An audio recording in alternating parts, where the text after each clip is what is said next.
नमस्कार दोस्तों, स्वागत है आप सभी का फिर से एक बार हमारे इस YouTube चैनल पर। दोस्तों, आज के इस वीडियो में हम आप लोगों को एक ऐसे शक्तिशाली और प्रभावी मंत्र के बारे में बताने जा रहे हैं जिसे 2 बार उच्चारण करके अगर आप पानी पी लेते हैं तो इससे तुरंत ही आपका जीवन बदलने लगता है। दोस्तों, जिस मंत्र के बारे में हम आप लोगों को बताने जा रहे हैं यह मन का कारक ग्रह यानी कि चंद्रमा से जुड़ा हुआ मंत्र है और यह इतना ज्यादा शक्तिशाली है कि इसका सीधा प्रभाव अंतरिक्ष में गोचर करने वाले ग्रहों के ऊपर पड़ता है। तो चंद्रमा को मन का कारक ग्रह माना जाता है। अगर किसी का चंद्रमा बलवान होता है तो उसका मन बलवान होता है, अगर चंद्रमा कमजोर होता है तो उसका मन कमजोर होता है। कुछ लोग ऐसे होते हैं जो दिन रात चिंता और तनाव में पड़े रहते हैं।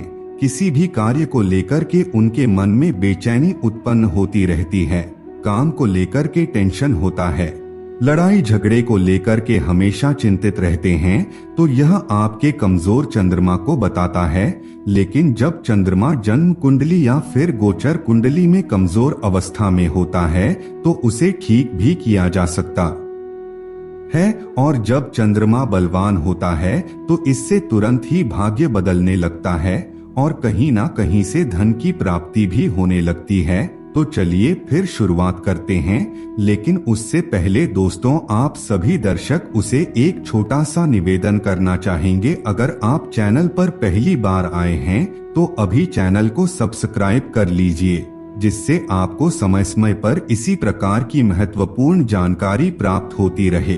दोस्तों, जिस व्यक्ति का चंद्रमा बलवान होता है उसका मन भी मजबूत होता है, उसका मन स्थिर होता है। ऐसे व्यक्ति का मन कभी भी नहीं भटकता और उसके जीवन में कभी भी किसी भी प्रकार की कोई समस्या नहीं होती, चाहे वह धन की समस्या हो या फिर पारिवारिक समस्या। मजबूत चंद्रमा वाले लोगों के जीवन में साक्षात लक्ष्मी का आगमन होता है और उनका भाग्य हर कदम पर उन लोगों का साथ देता है। जिन लोगों का चंद्रमा कमजोर होता है, चाहे जन्म कुंडली में चंद्रमा कमजोर हो या फिर गोचर कुंडली में चंद्रमा कमजोर हो, उस प्रकार के व्यक्ति का मन बहुत ही ज्यादा तनावपूर्ण और अशांत रहता है।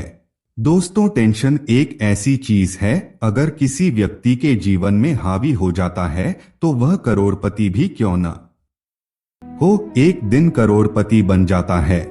वहीं दूसरी तरफ अगर किसी व्यक्ति का जन्म गरीब परिवार में हुआ है लेकिन उसका चंद्रमा बलवान है, उसका मन मजबूत है, उसका मन स्थिर है, तो वह व्यक्ति अपने जीवन में मेहनत करके अपनी समझदारी से करोड़पति अवश्य ही बन जाता है। इसलिए मन का बलवान होना बेहद आवश्यक माना जाता है। इसलिए हर व्यक्ति को हमेशा अपने मन को मजबूत और स्थिर करने का प्रयास करना चाहिए।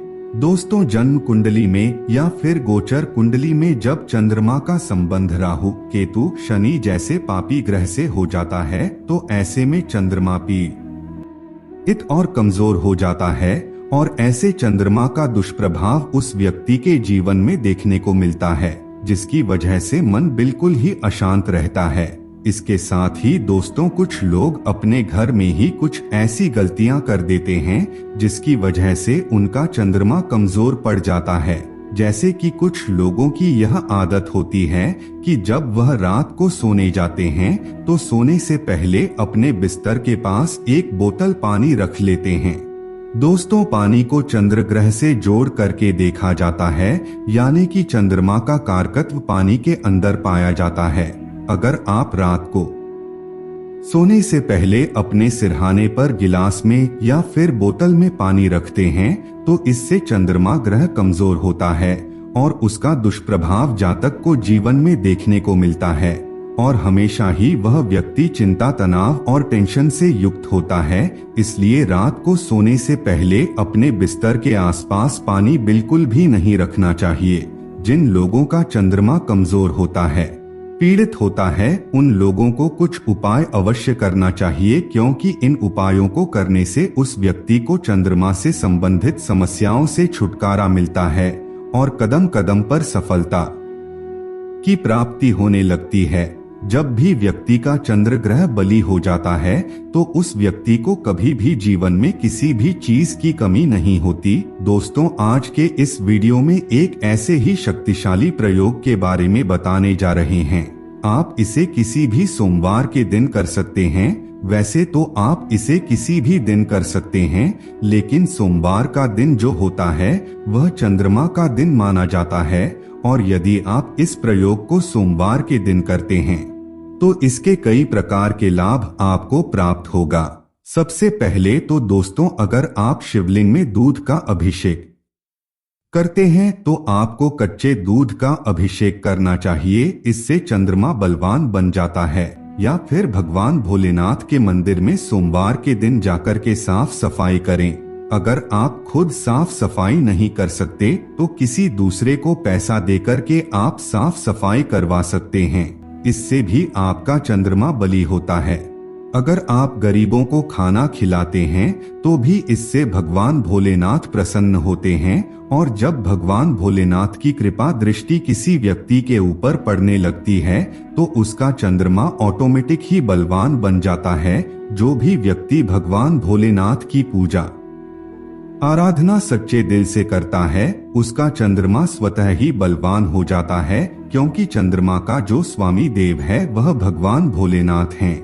दोस्तों, आप लोगों ने कई ऐसे तांत्रिकों को देखा होगा जिन्होंने तंत्र मंत्र की साधना में अपने मन को स्थिर कर लेते हैं, क्योंकि उनके ऊपर भगवान भोलेनाथ की कृपा दृष्टि बनी रहती है।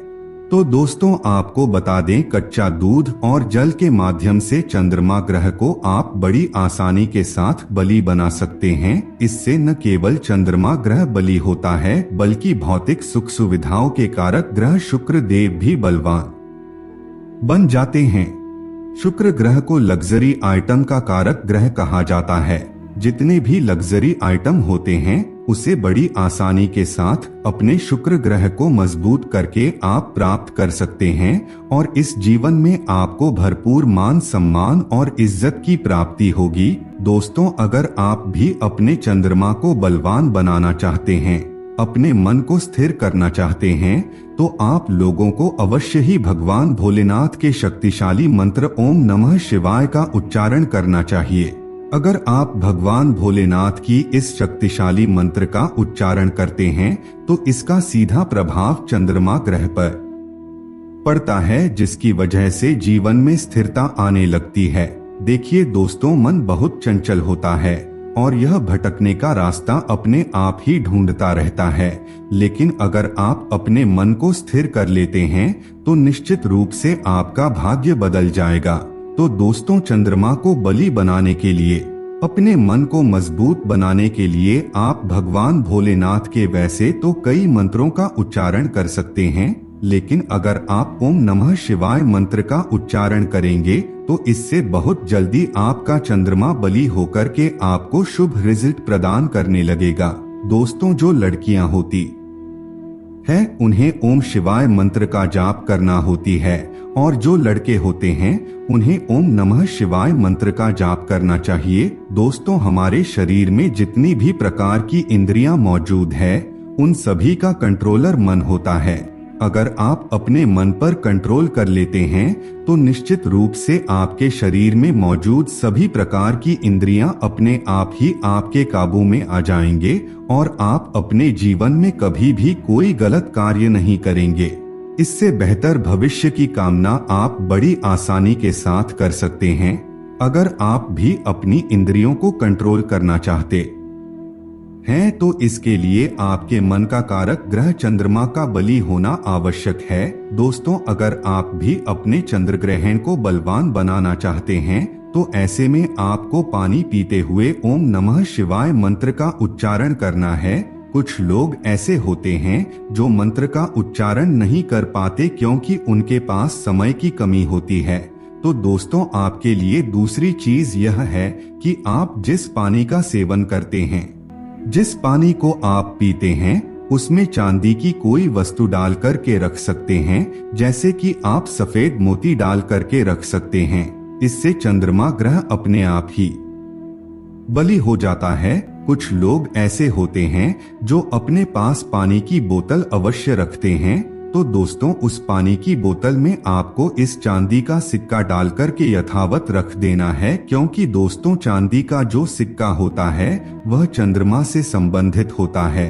अगर आप उसे पानी में डालेंगे तो उसका सीधा प्रभाव चंद्रमा के ऊपर पड़ेगा, और जब भी आप उस पानी को पिएंगे तो आपका चंद्रमा तुरंत ही बलवान होने लग जाता है। इसी के साथ ही दोस्तों अगर आप गाय माता को खाना खिलाते हैं, गाय माता को रोटी खिलाते हैं, तो भी इससे आपका चंद्रमा बली हो जाता है। जब घर में रोटी बनाई जाती है तो पहली रोटी आपको गाय माता के लिए निकालनी चाहिए। जिस घर में पहली रोटी गाय माता के लिए निकाली जाती है उस घर में सभी प्रकार के नेगेटिव एनर्जी का नाश हो जाता है और सभी लोगों का मन स्थिर होता है, यानी कि उस घर में कभी भी दुख दरिद्रता का वास नहीं होता और उस घर का हर एक व्यक्ति तेजी से तरक्की करता है।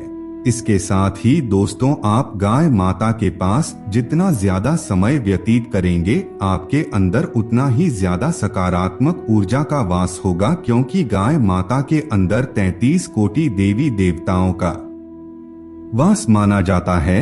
अगर आप गाय माता की सेवा निस्वार्थ भाव से करते हैं तो इससे सभी देवी देवता आपके ऊपर मेहरबान रहेंगे और आपकी सभी प्रकार की मनोकामना को पूरी करते रहेंगे।